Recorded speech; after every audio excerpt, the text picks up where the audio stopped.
Señores alumnos del curso La Ingeniería Industrial, también denominado ISI, tengan todos ustedes muy buenos días.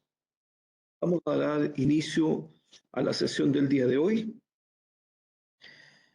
y en esta oportunidad vamos a abordar la última clase de contenido que teníamos planteado para esta unidad 2. Para ese efecto vamos a compartir la siguiente presentación que ustedes tendrán también disponible en la plataforma Educandos.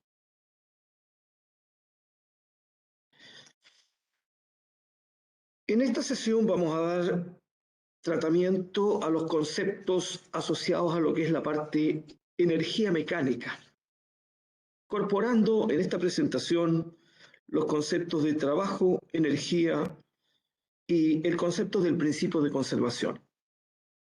El contenido de esta presentación es el que se muestra en esta lámina.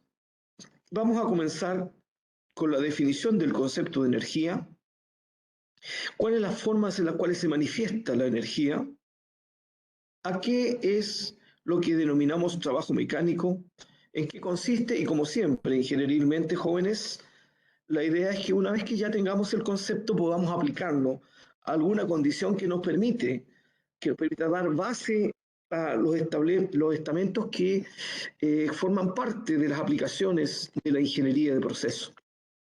Luego vamos a hablar de dos conceptos de energía, que es la energía cinética, la energía potencial, los principios de conservación de energía, cuáles son, cómo se interconvierte la energía una en otra y cómo podemos plantear globalmente un balance de energía. Dicho eso, iniciemos entonces la sesión comentando el concepto de energía. ¿Qué es la energía? Apoyado en esta lámina podemos decir que la energía es la capacidad que posee un sistema, un cuerpo, para realizar una acción o un trabajo mecánico, o producir un cambio o una transformación, y se manifiesta cuando esta energía pasa de un cuerpo a otro, de un sistema a otro. También importante indicar, dado la parte conceptual, que una materia posee energía como resultado de su movimiento o de su posición en relación con las fuerzas que actúan sobre ella. Aquí hay que conectar con las primeras unidades que nosotros revisamos y que estuvieron basadas en lo que es el concepto mecánico de la cinemática y todas las aplicaciones que tenía. La cinemática sí dijimos que era solo la explicación de movimiento sin preocuparse por sus causas. Aquí estamos entrando en las causas del movimiento. Este término procede de la expresión griega energia y se aplica en distintas áreas de la ciencia, como son el área química, en la física, la economía. Globalmente, el concepto de energía podríamos comenzar a estructurarlo con las bases de lo que significan los conceptos previamente establecidos. Nosotros vimos en la primera y segunda ley de Newton que la fuerza como concepto mecánico se definía como masa por aceleración, m por a. Y aquí debajo, como siempre en ingeniería, un número siempre debe ir asociado con las unidades en las que se expresa. Entonces la masa expresada en el sistema internacional kilogramo y la aceleración en metros por segundo cuadrado, esta unidad 1 kilogramo por metro por segundo cuadrado es igual a 1 newton.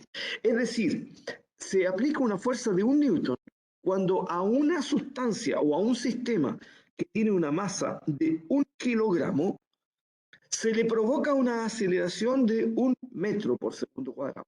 Ese es 1 newton. Ahora, extendiendo el concepto de fuerza, que ya indica movimiento, entonces podemos expresar nosotros la fuerza, llevarla al caso particular cuando la aceleración que actúa es la aceleración gravitatoria. En ese caso, estamos sometidos a la fuerza de acción gravitatoria y por lo tanto, esta expresión de fuerza igual masa por aceleración nos queda igual a fuerza igual masa por aceleración de gravedad, que es G. 9,81, según lo que hemos revisado en las sesiones anteriores, e incluso con las experimentaciones que ustedes hicieron en sala en forma aproximada. En este caso, cuando la fuerza nosotros la hacemos aplicar y el sistema está sujeto a la acción de la fuerza gravitatoria, entonces en este caso esa fuerza particular se llama peso, W. Si el objeto entonces está, por ejemplo, en una situación de caída libre, sin aplicarse ninguna otra fuerza, entonces en ese caso nosotros estamos diciendo que en ese caso aplica el concepto de peso. La fuerza, al igual que la velocidad o la aceleración, es una magnitud vectorial.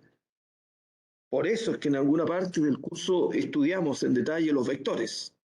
Es decir, como todo vector tiene entonces una magnitud, un sentido y una dirección. Y lo otro que es también relevante, como es un concepto mecánico, también aplica lo que dijimos en la base, que cualquier fórmula, cualquier interrelación de un sistema requiere necesariamente un sistema de referencia. Para hacerlo simple, el sistema de referencia más trivial y más particular, más sencillo de aplicar es el sistema XY, es decir, pensando que vamos a hacer un análisis bidireccional. Recuerden que eso es una aproximación porque en el planeta Tierra prácticamente todo es tridimensional. Entonces, si el sistema bajo estudio fuera un cuerpo como este, y aquí tenemos el sistema XY, un sistema de referencia XY, entonces, para poder establecer los principios de las leyes de Newton que dicen que la sumatoria de fuerzas es igual a la masa por la aceleración, hay que buscar siempre, jóvenes, la sumatoria de fuerzas en cada una de las direcciones. Entonces, obsérvese. Partamos por el eje Y. En el eje Y tenemos a este cuerpo, dado que está en el sujeto y objeto de la fuerza gravitatoria, entonces concentrado en el centro, como dicen los modelos. Entonces aquí aplica una fuerza directamente vertical hacia el centro de la Tierra, es decir, esa es la fuerza peso. Si el objeto no se mueve en esa dirección, entonces debe estar en equilibrio. Por lo tanto, tiene que tener una componente que lo contrarresta, que normalmente llamamos normal. Ese sería el balance de fuerza en el eje Y para este sistema. En el eje Y, en cambio, y si estamos pensando que hay un movimiento, entonces supongamos que el movimiento lo aplicamos una fuerza en este sentido y por sentido lógico este cuerpo debiera desplazarse en esa dirección, entonces a lo menos existe en el sentido contrario lo que se denomina la fuerza roce, que por definición es una fuerza que siempre se opone al movimiento. Si la fuerza está hacia la derecha, el vector está en el sentido positivo del eje X, entonces el roce que está acá en la parte base actúa exactamente en el contrario. Si este cuerpo no se mueve, entonces el balance de fuerza, sumatoria de fuerza en el eje X, sería F sub X, esa F, menos FR igual a 0. Si hay un desbalance, si el F es mayor que el FR, entonces el cuerpo se desplaza. Incorporemos con esto entonces ahora el concepto de energía, es decir, tenemos un peso, tenemos una fuerza ejercida, pero esa fuerza nosotros tenemos que de alguna manera ahora cuantificarla en el sentido en el cual se produce el desplazamiento. La fuerza puede ser, por ejemplo, tenemos un sistema A, un sistema B y un sistema C, al que le podemos aplicar exactamente la misma fuerza, que fuera igual a 10 newtons según este ejemplo. 10 newtons, pero obsérvese, en esta dirección, en el X, en el Y y en ángulo, el resultado, la resultante en el objeto, sujeto y objeto de la aplicación de esa fuerza, tiene un efecto de movimiento absolutamente distinto. Entonces, acá, si ahora nosotros aplicamos una fuerza en un sentido, quizá este es más simple de entender, y el objeto se mueve en el mismo sentido de la dirección de la fuerza, entonces vamos a incorporar un nuevo concepto que es el trabajo. El trabajo mecánico es igual a la fuerza aplicada por el desplazamiento que se produzca. F por D. Ahora, observe, vamos con las unidades. Fuerza se expresa en Newton y distancia en metros. Siempre recuerden que nosotros, a menos que digamos otra cosa, vamos a trabajar en el sistema internacional de unidades. En esta fuerza, que es igual a 1 Newton por 1 metro, es lo que se define como la unidad de trabajo, 1 Joule. Eso sí, 1 Joule es cuando un objeto se le aplica una fuerza de 1 Newton, Y ese objeto en la dirección de la fuerza se desplaza 1 metro. Eso es un Joule. Esto es el trabajo mecánico. Ahora, el concepto de energía está asociado ahora a un flujo. Es decir, aquí lo que falta es incorporar el tiempo. Siempre es importante el tiempo. Entonces, cuando se realiza un trabajo y se cuantifica la unidad de tiempo, entonces estamos en presencia de una energía. Es un flujo de trabajo. Energía, que también se conoce como concepto de potencia, es el trabajo dividido por el tiempo. Ahora, trabajo está expresado en Joule y el tiempo en segundo. Cuando un sistema realiza un trabajo de 1 Joule en 1 segundo, eso es una energía de 1 watt. En el caso que la aplicación de la fuerza sea en ángulo, por ejemplo, en este ángulo, y aquí tenemos un ángulo que se expresa de acuerdo al sistema de referencia, o sea, en el caso de que aquí hay un ángulo, entonces el trabajo en el sentido de aplicación de la fuerza, que fíjense que es en el eje X en este caso, sería fuerza por distancia por el coseno del ángulo. Muy bien. Ahí está el concepto de energía o de potencia. Joule por segundo, es decir, watt. El trabajo mecánico será entonces watt por tiempo, watt por segundo, watt por hora, kilowatt por hora. Eso es un trabajo. Entonces, ahora, la aplicación de una fuerza y con el sentido de desplazamiento X será fuerza por desplazamiento y por el coseno del ángulo que se define. Pero obsérvese que si la fuerza fuera exactamente paralela al eje X, el ángulo que se describe aquí es 0 grados. Entonces, F por D por coseno de 0 grados, eso es 1. F por D. Si el coseno es distinto, el ángulo es distinto, entonces acá tendremos un valor diferente. El trabajo mecánico, entonces, hay que referirlo al sistema de referencia y en el sentido que se aplica la fuerza. Veamos un primer ejemplo. Supongamos que acá tenemos un niño que está haciendo un desplazamiento de este objeto. Para simplificar, y lo pusimos aquí, rueda, recuerden ustedes que el roce rodante es muy inferior al roce resbalante, y para tratar de disminuir el concepto del roce, entonces vamos a suponer que este objeto está sobre un sistema movilizado sobre ruedas. Entonces el ejercicio es el siguiente. Considere que la masa de este objeto es 50 kilogramos y se lo desplaza 10 metros a una velocidad constante. Preguntas. ¿Cuál es la fuerza que provoca este movimiento? Segunda pregunta, ¿cuál es el trabajo mecánico realizado? Y tercera pregunta, si en ese trayecto se demora 16,2 segundos, ¿cuál es la energía requerida en este movimiento? Muy bien. Acá tenemos en todo caso globalmente ya establecido el sistema de referencia.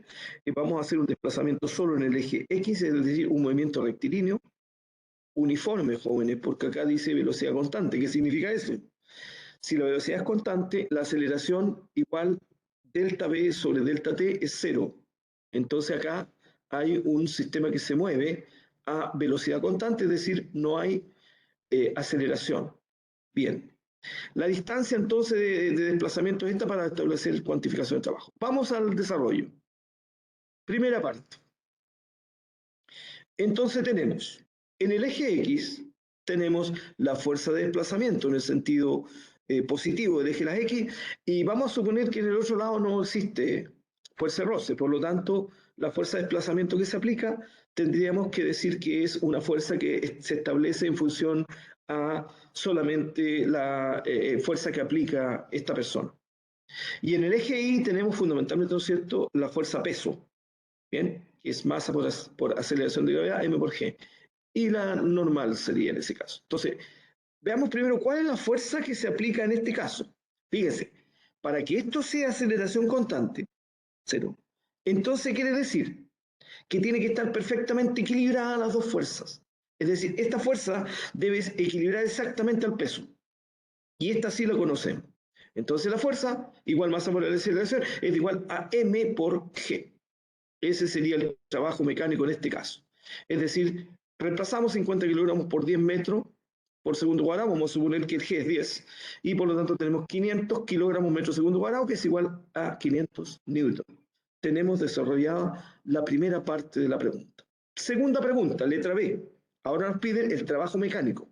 Ya tenemos entonces la cantidad de fuerza que se aplicó, pero tenemos también una distancia, ¿verdad? Una distancia en la cual se aplicó, se aplicó esta misma fuerza. Entonces, por lo tanto, trabajo igual fuerza por distancia. Fuerza 500 newton por 10 metros nos da 5.000 joule. También podemos decir 5 kilojoule. Tercera pregunta, letra C. Si en este trayecto se demora 16 segundos 2 tercios, ¿cuál es la energía requerida en este movimiento? Entonces hay que recordar el concepto de potencia. Trabajo mecánico dividido por tiempo. Trabajo mecánico dividido por tiempo es igual. Trabajo 5.000 joules dividido por 16 2 tercios segundos. Esto da exactamente 300 joules por segundo, que son watts. Bien, 300 W.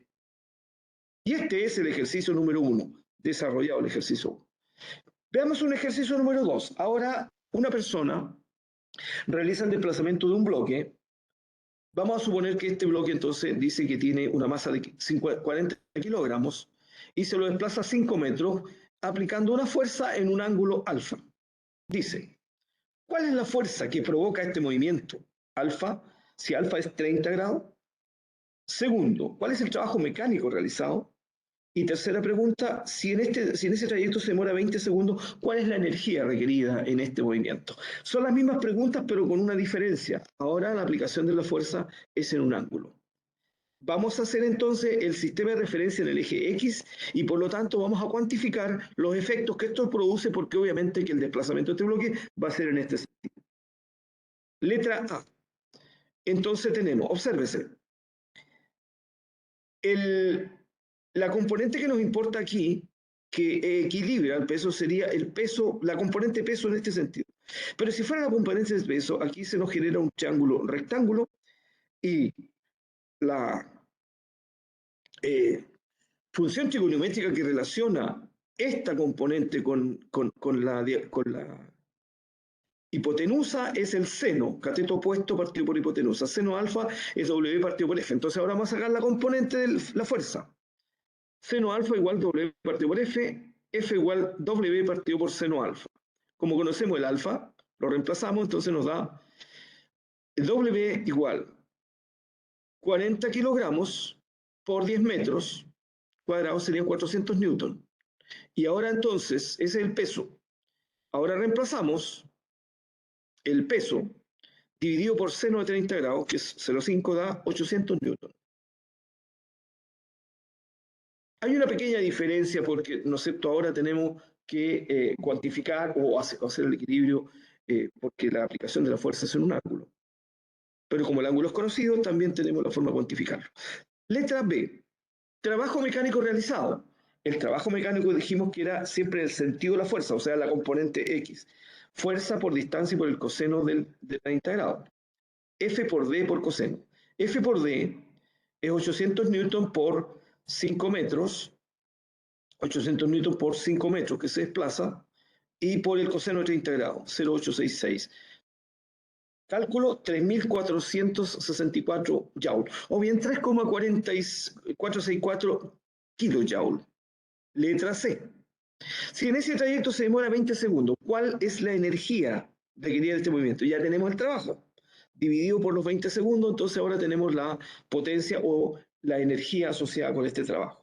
Trabajo dividido por tiempo, T partido por T, 3.464 joule, que fue lo que calculamos recién, dividido por 20 segundos, nos da 173,2 watts. El símbolo en el sistema internacional es W, 173,2 watts. Aquí hemos revisado entonces los conceptos y aplicado los conceptos de fuerza, trabajo mecánico y energía. Entonces, dentro de las tareas principales en el área mecánica y lo que se necesita para todo lo que es el tema de los balances de energía, de lo que es normalmente concepto y objeto de la ingeniería, nosotros necesitamos normalmente saber cómo podemos correlacionar conceptos mecánicos de fuerza, trabajo, potencia. Entonces, en cada una de estas instancias, aquí hay una serie de ejemplos para poder establecer la correlación entre cada una de las cosas, pero llevémoslo ahora a la parte de proceso. Por ejemplo, ¿qué potencia? Potencia es energía dividido por tiempo. Se requiere para bombear 1.250 metros cúbicos por hora de agua desde un estanque de almacenamiento a una unidad de proceso. Si nosotros establecemos eso, entonces eso cuantifica el tamaño de la bomba que permite hacer ese movimiento. O bien, ejemplos como este, ¿cuánta energía se requiere para transformar 2.000 kilogramos de agua a 30 grados Celsius en vapor a 180 grados Celsius? Hay que aportarle energía a esta agua para que sea posible hacer primero el calentamiento del agua mientras se mantenga líquido y después la evaporación.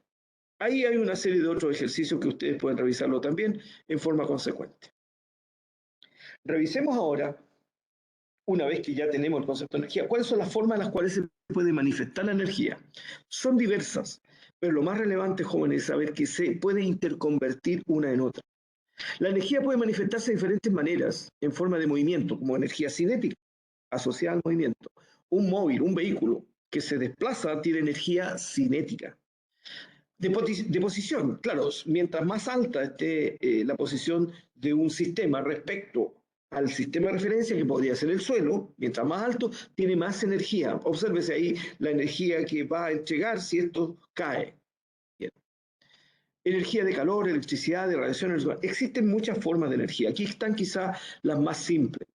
Energía térmica la tiene cualquier sistema que eleva su temperatura. Energía eléctrica es una forma invisible de transportar una energía que puede realizar. Todas las energías tienen la forma se puede manifestar realizando un trabajo mecánico. Energía radiante, energía química, nuclear, gravitatoria, energía elástica, también es una energía. Entonces, se podría hacer con ese concepto una clasificación global para establecer cómo están correlacionados las dos grandes categorías que son energía potencial, que la tiene cualquier sistema que esté a una cierta altura respecto a un sistema de referencia que puede ser el suelo y puede caer. Energía potencial y energía cinética. La energía potencial la puede realizar la energía química, energía mecánica, nuclear, gravitacional. Todo eso tiene relación con posición, con altura. Y la energía cinética, todo lo que es el movimiento, puede ser la energía radiante, la energía térmica, la energía de movimiento, entre otras. Existe un concepto que normalmente se estudia en la rama de la termodinámica, que se relaciona y que se refiere a una definición de un concepto de energía interna. La energía interna, tal como la definición lo establece aquí, dice que es toda energía que permanece en un sistema mientras se encuentra estacionario, es decir, no se traslada ni rota, incluida la energía nuclear, energía química de formación, como resorte comprimido estelar. Por ejemplo, esto. Tenemos una taza de café que tiene temperatura, entonces tiene una energía propia que se manifestó en temperatura que tiene ese sistema. A eso es lo que denominamos energía interna. Energía interna, acá hay una ampliación del rayo de luz que genera esta energía aquí. Eso es una energía interna. Una batería tiene una energía propia que puede entregar. Eso es energía interna. Un sistema, desde el punto de vista termodinámico, entonces, en general podría intercambiar, en el caso particular de lo que es la termodinámica, dice que la interconversión normalmente es calor en trabajo o al revés, calor en trabajo o trabajo en calor. Entonces, si este es el sistema de referencia, cuando el sistema de referencia toma el sistema completo de referencia, ahí se habla de un volumen de control o una superficie de control. Si a esta superficie de control ingresa calor, entonces se dice que ese signo es positivo. Obsérvese cuál es el por qué. Si esto recibe calor, ¿en qué se va a manifestar? En un aumento de temperatura, positivamente. Entonces, si este sistema recibe calor, la temperatura aumenta. Si el sistema intercambia calor con el entorno, entonces el sistema se enfría, calor negativo. Si el sistema recibe trabajo de fuera, ese trabajo es negativo. Si el sistema realiza hacia afuera, ese trabajo se considera positivo.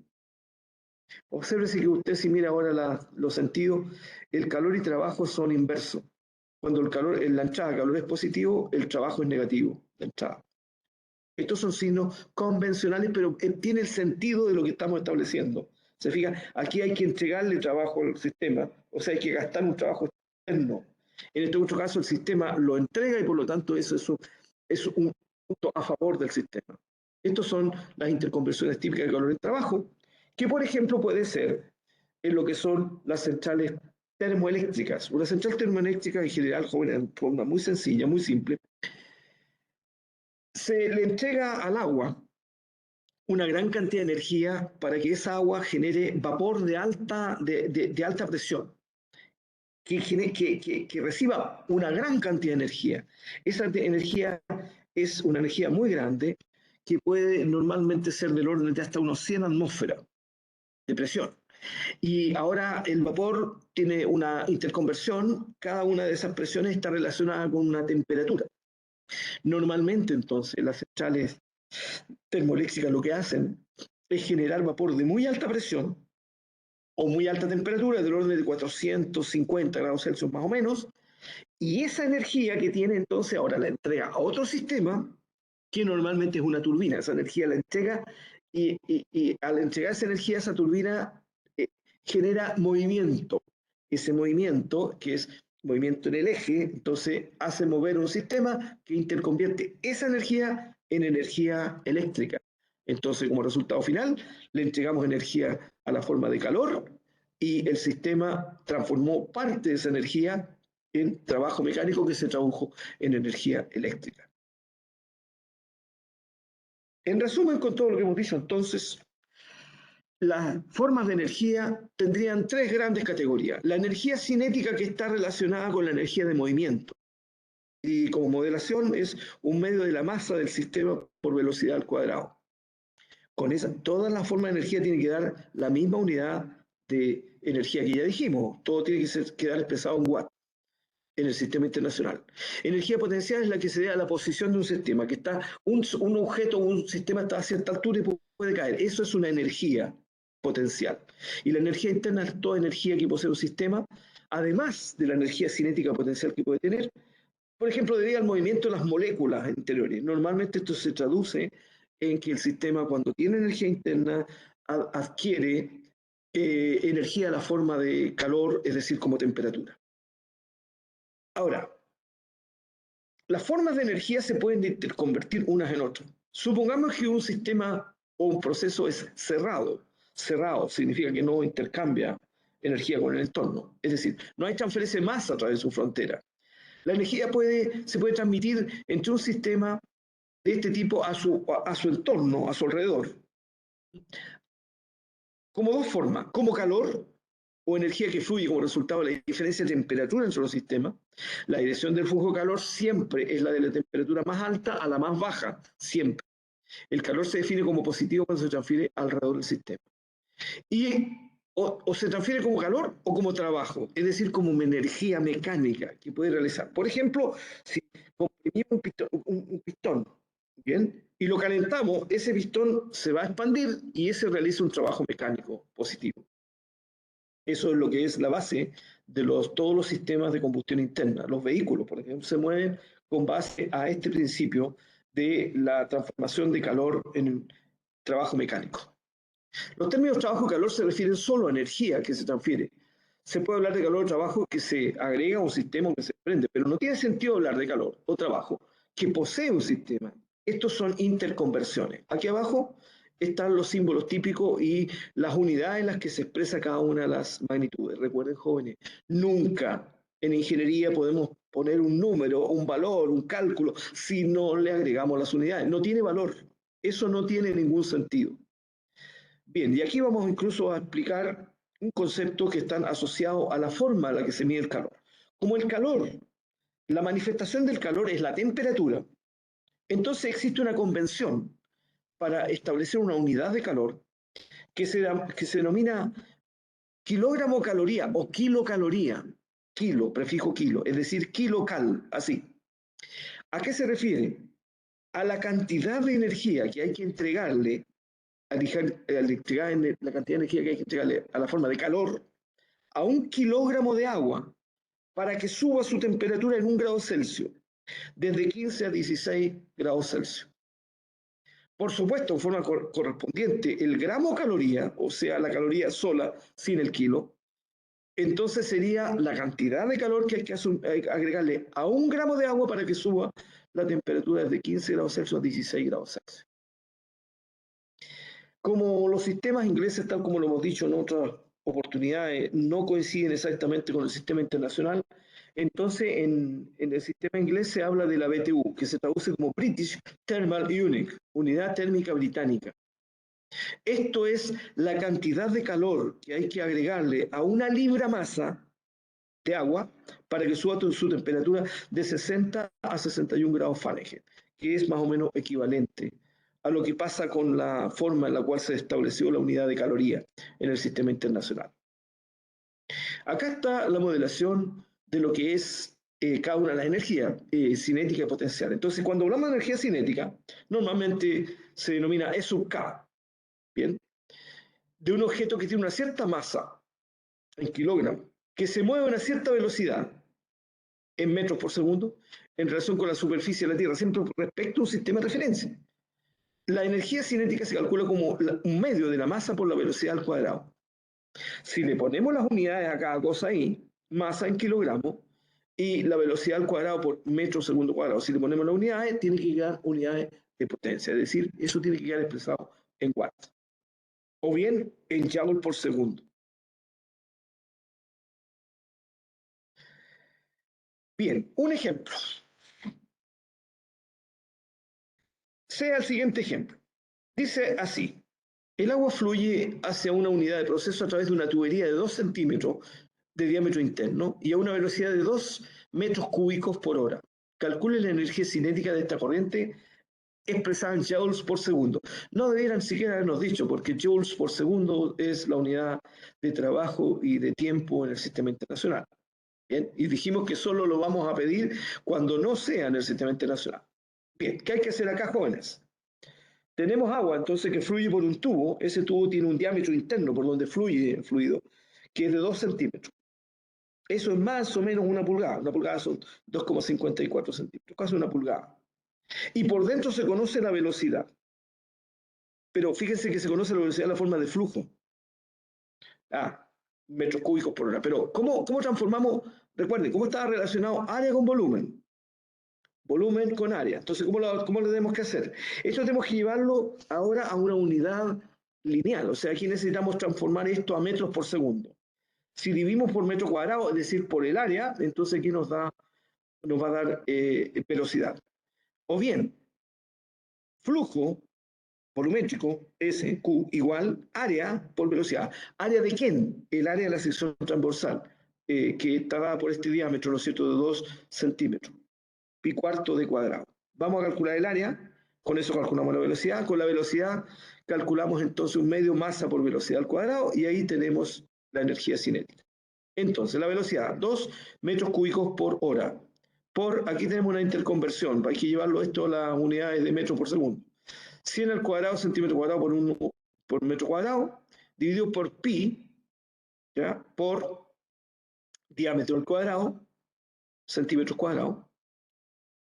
Y aquí hay una conversión de unidades de tiempo. 1 hora son 3.600 segundos. Aquí si hacemos toda esta división, fíjense, en metros cúbicos se va aquí, queda metro, y aquí los centímetros quedan finalmente centímetros solamente.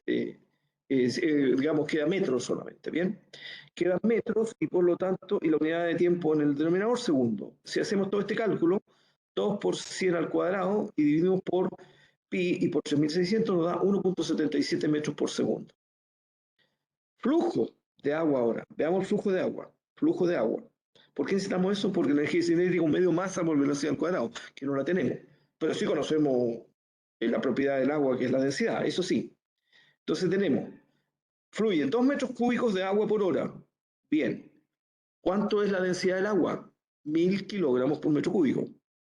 Aquí vamos a hacer la transformación entonces en kilogramos. Aquí está la masa. Bien.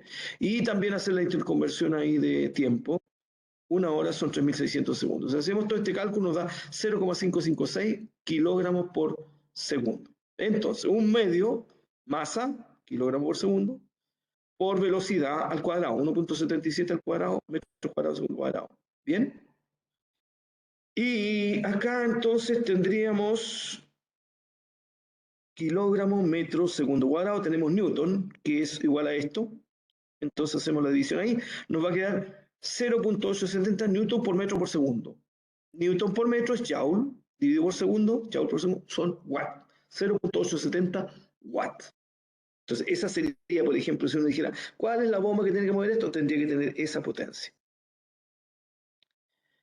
Ahora, veamos el concepto de energía potencial. La energía potencial dijimos que la tiene un cierto sistema o cuerpo que está a una cierta altura y puede caer, y que se calcula como la masa por G y por la altura. Z, ¿respecto a qué? Respecto al sistema de referencia. Entonces, respecto a un sistema de referencia, un objeto tiene una altura Z y tiene una masa M, y por lo tanto la energía potencial es igual a la masa del objeto por la generación de gravedad y por el Z. ¿Bien? Donde G es la aceleración de gravedad y Z la altura del objeto arriba del plano de referencia. Siempre, jóvenes, destaco mucho eso. Referencia. Si no pone la referencia, está malo su desarrollo. Y no lo vamos a discutir en ninguna de las revisiones. Eso no tiene discusión. En el cual su P se define entonces de manera arbitraria como cero. Si el fluido entra ahora con una velocidad de flujo másico, fuera un flujo, bueno, si es un flujo, ahí normalmente le ponemos un puntito arriba de eso, un flujo. O sea, no tiene un kilogramo, tiene kilogramo por segundo. Entonces la fórmula de energía potencial es m.gz. Si hay un cambio de posición de una posición a otra respecto a un sistema de referencia, llevamos el agua de un pozo que está 10 metros debajo del nivel del suelo y lo llevamos a un estanque que está 10 metros sobre el nivel del suelo. Ahí hay una diferencia de potencia, en medio de una bomba. Entonces, fíjense en ese caso, flujo por G y por el delta Z, el delta, desde los 10 positivos, menos los 10 son 20 metros que habría que trasladarse. Esa es la energía que tiene que aportar una bomba. Dicho eso, ejemplo. Este es el ejemplo. Se bombea petróleo crudo, muy importante en estos días, con precio muy alto el petróleo, por diferentes razones. Petróleo crudo a razón de 15 kilogramos por segundo, desde un punto que se encuentra a 220 metros por debajo de la superficie terrestre, hasta un punto que está 20 metros más arriba del nivel del suelo. Se parece, jóvenes, al ejemplo que acabamos de decir ahí, cuando uno mueve agua, por ejemplo, en el campo, ¿no es cierto?, de un pozo que saca desde debajo de la superficie terrestre y lo lleva hasta otro punto, que normalmente un estanque donde se hace el consumo, que está sobre el nivel del suelo. Y dice, calcule la velocidad de incremento de la energía potencial concomitante. ¿Estamos? Energía potencial por la diferencia de altura. Entonces, sistema de referencia, suelo. Entonces uno está 20 metros arriba del nivel del suelo y otro está 220 metros debajo. Si el nivel del suelo es 0, entonces tenemos desde menos 220 lo vamos a llevar hasta más 20. Los subíndices 1 y 2 entonces van a notar el primer y segundo de los puntos. Entonces, la energía potencial, el cambio sería energía potencial en el punto 2, ese que está 20 metros arriba del nivel del suelo, menos energía potencial en el punto 1. M punto flujo por G por delta Z. M, 15 kilogramos por segundo, por G, 9.81, eso lo calculamos hasta en clase, jóvenes, 9,806, 9.81 metros por segundo cuadrado. Aquí está la interconversión de Newton a kilogramos por metro segundo cuadrado, que es lo que sale ahí. Y ahora, fíjese, está 20 metros sobre el nivel del suelo, el nivel del suelo es el 0, menos el menos 220, y aquí está entonces el delta Z, S. Hacemos el cálculo, 35.300 newton metro segundo cuadrado. Entonces sería 35.300 joule por segundo, o sea, watt. Hubiéramos puesto aquí también igual 35,3 kilowatt. ¿Bien? Aquí está. La respuesta también podría expresarse entonces 35.300 watts o 35,3 kilowatts. Una bomba tendría que proporcionar entonces esa energía para realizar ese movimiento de ese petróleo. Hemos revisado los conceptos de energía, la forma en que se manifiesta, las tres formas que tiene la energía, que son energía cinética, energía potencial y energía interna, y hemos hecho ejercicio de cada uno. Vamos a ver entonces ahora los principios, cómo se conserva la energía y cómo se interconvierte una en otra. Esto es muy importante, jóvenes, porque va a ser la base para que ustedes entiendan todo lo que son los balances de energía. Entonces, vamos a tomar esta parte en forma un poquito más detallada para que quede muy claro los conceptos. Entonces, los balances de energía tienen que tener relación con la conservación de la energía, así como se conserva la masa, según una ley de un señor, Lavoisier, que dijo que en la naturaleza, respecto de la masa, nada se crea, nada se pierde, todo se transforma, dice que la masa no puede desaparecer. ¿Bien? Y en el sistema terrestre eso es válido casi en todos los sistemas. Bien, de forma equivalente también, la energía aplica un principio de conservación. La energía no se puede perder, siempre tiene que existir como un balance. Nos permite entonces hacer una cuantificación. La energía que entregamos, la energía que se convirtió y la energía que quedó sobrante. Eso tiene que estar siempre cuadrado. Ese es el balance de energía. El principio básico de todos los balances de energía es la ley de conservación de la energía, la cual dice que la energía no se crea ni se destruye. Esta ley también se conoce como la primera ley de la termodinámica.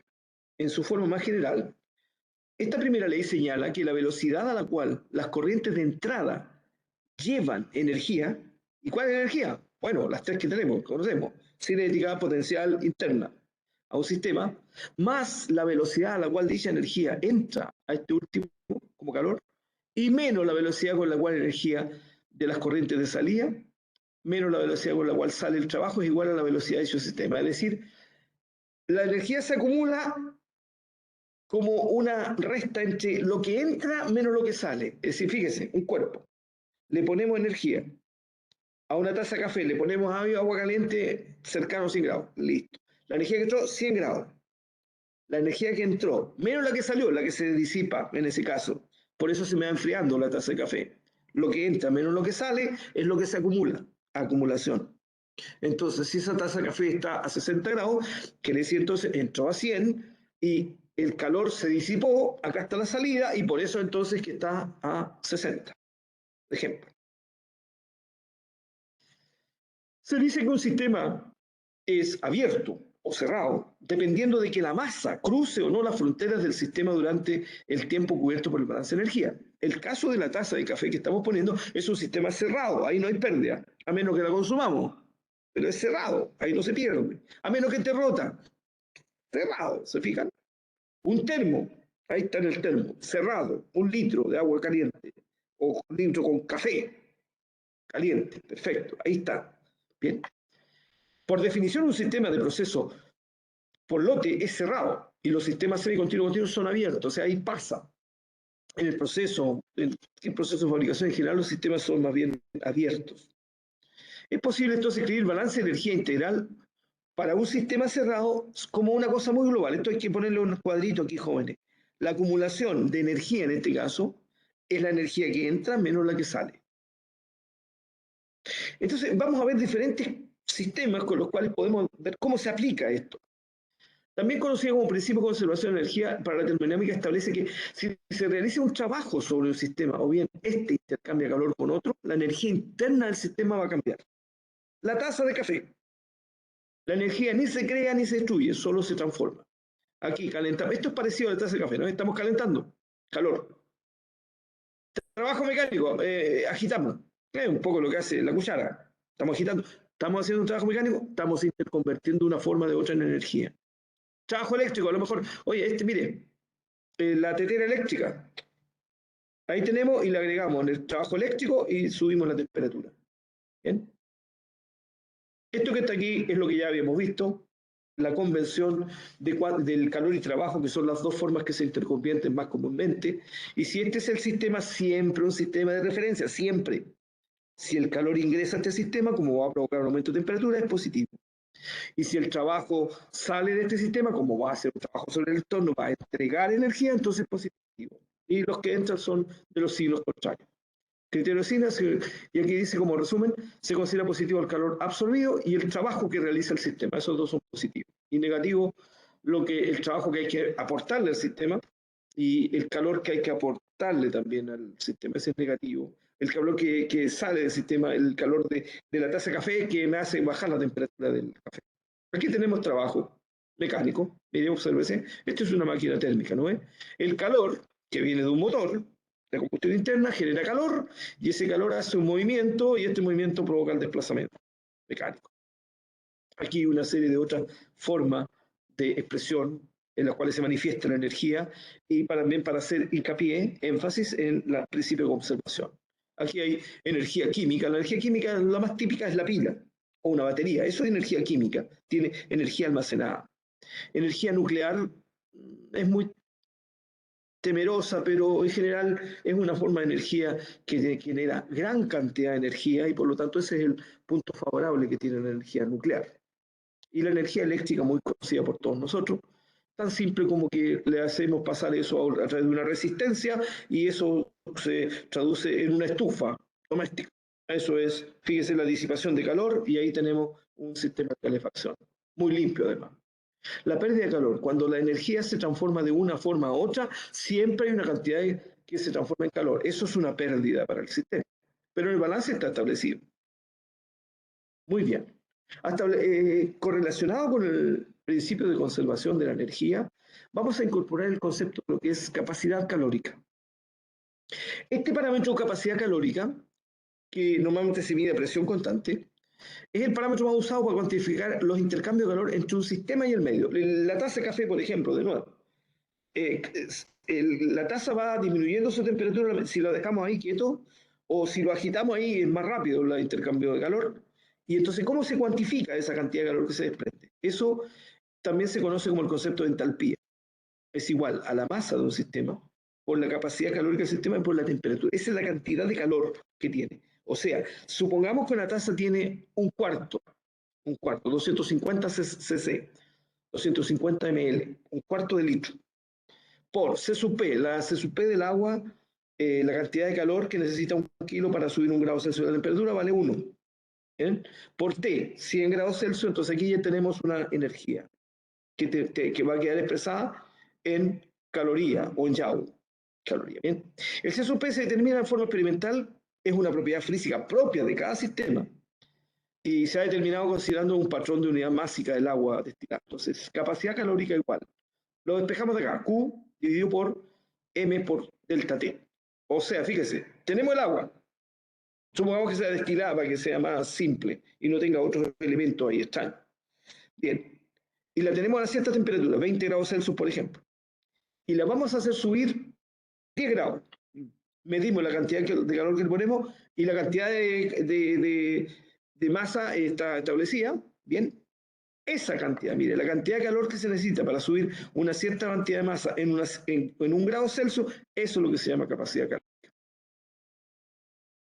Aquí hay una serie de ejercicios o muestras gráficas de cómo cuando uno le incorpora calor a un sistema, este sistema reacciona subiendo su temperatura. Aquí fíjense ustedes que esto dice aquí, este podría ser el caso del agua, mire, está acá, aquí tenemos la cantidad de calor que le agregamos, ahí, y la temperatura.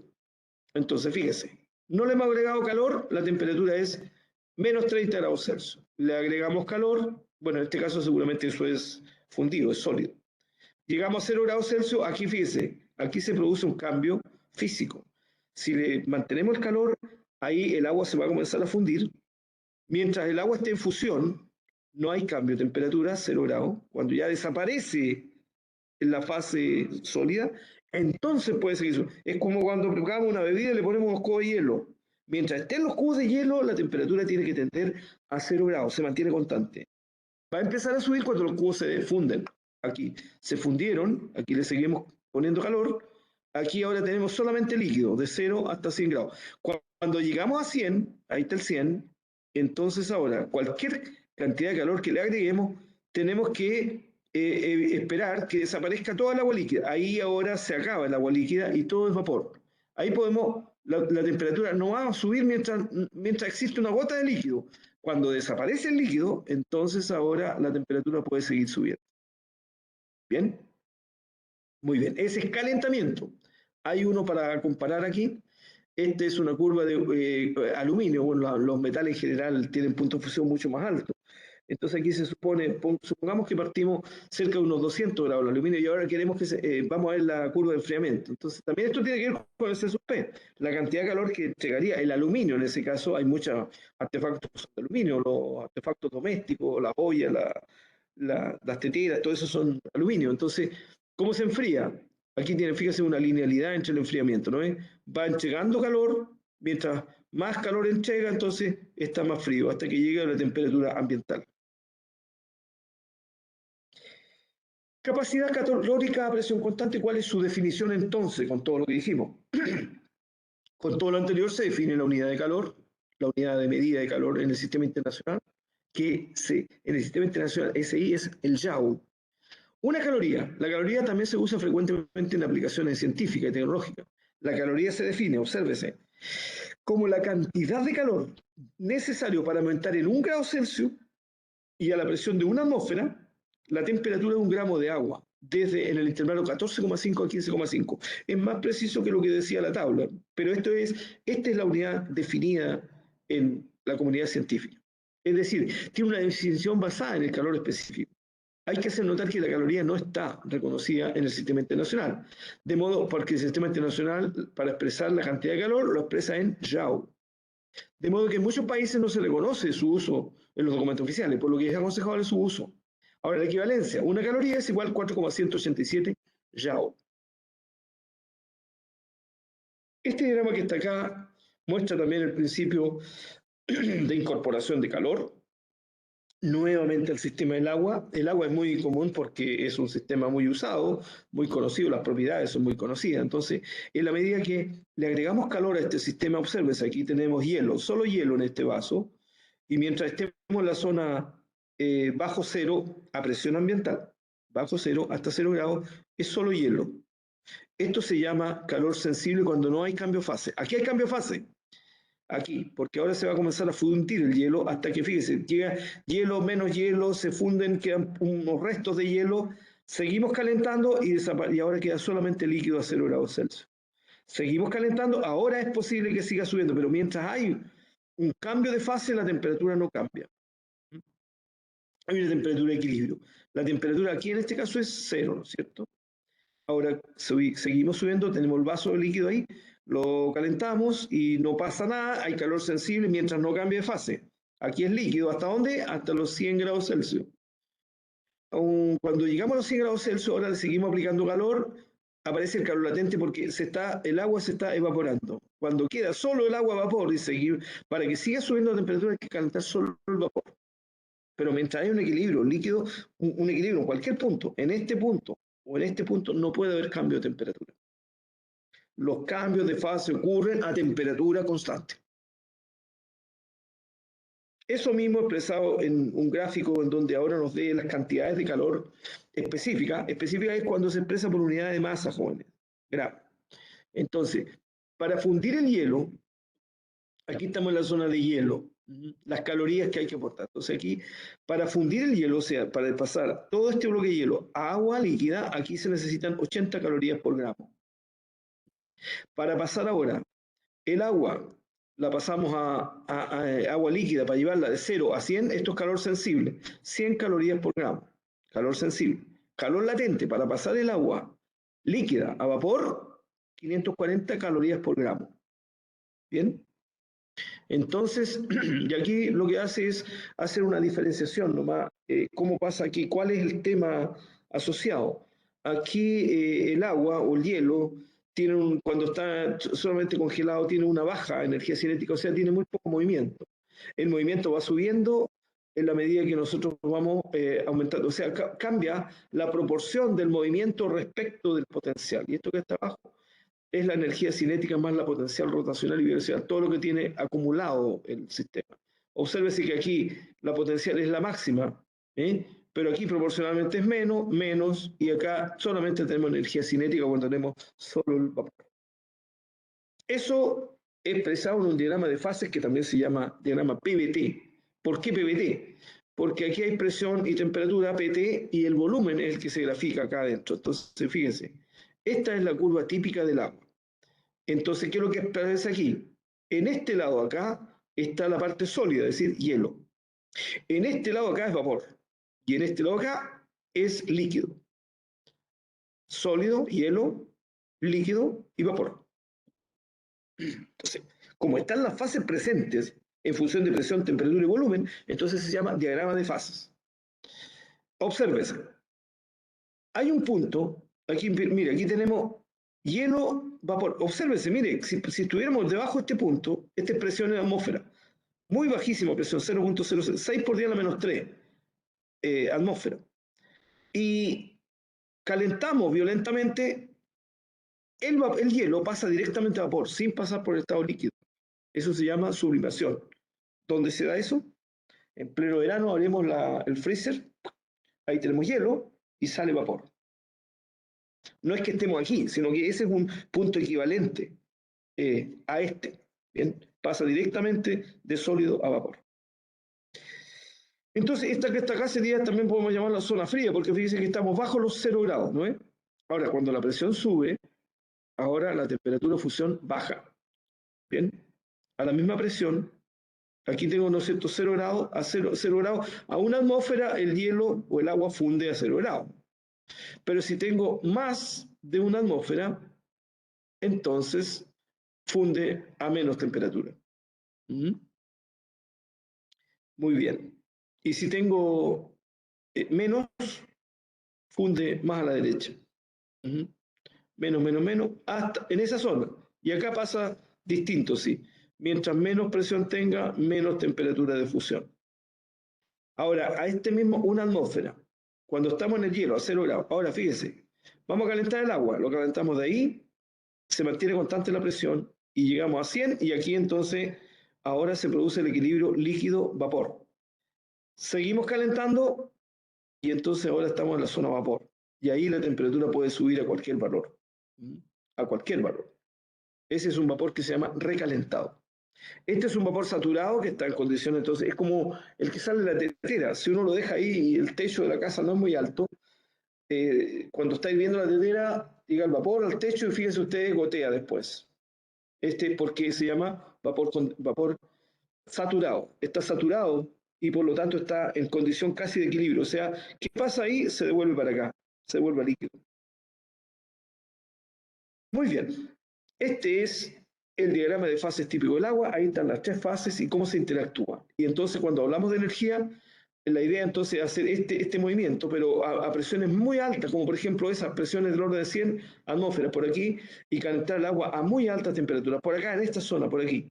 Y toda esa energía, tratar de interconvertirla lo más que se pueda en trabajo mecánico para transformarla en energía eléctrica. Aquí está lo mismo gráfico, pero dice, tenemos la parte sólida, líquido y vapor. Y aquí dice líquido saturado en el límite. Y cuando estamos en el otro lado, vapor saturado.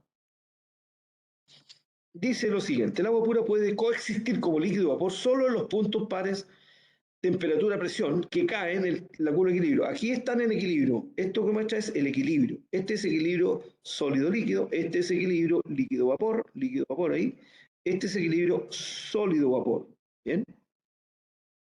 Equilibrio líquido-vapor, EBL en inglés.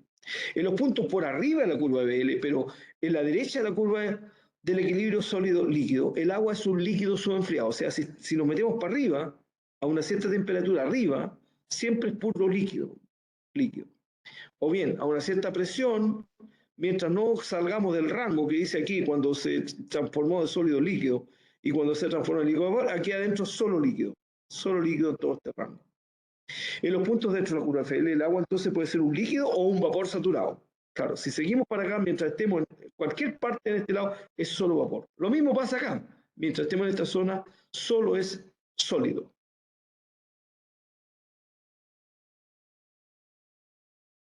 Los balances de energía tienen la particularidad de ser aplicados a diferentes sistemas y principalmente el sistema Tierra. Si ahora el sistema fuera Tierra, ¿cuánto es la cantidad de energía que recibe la Tierra?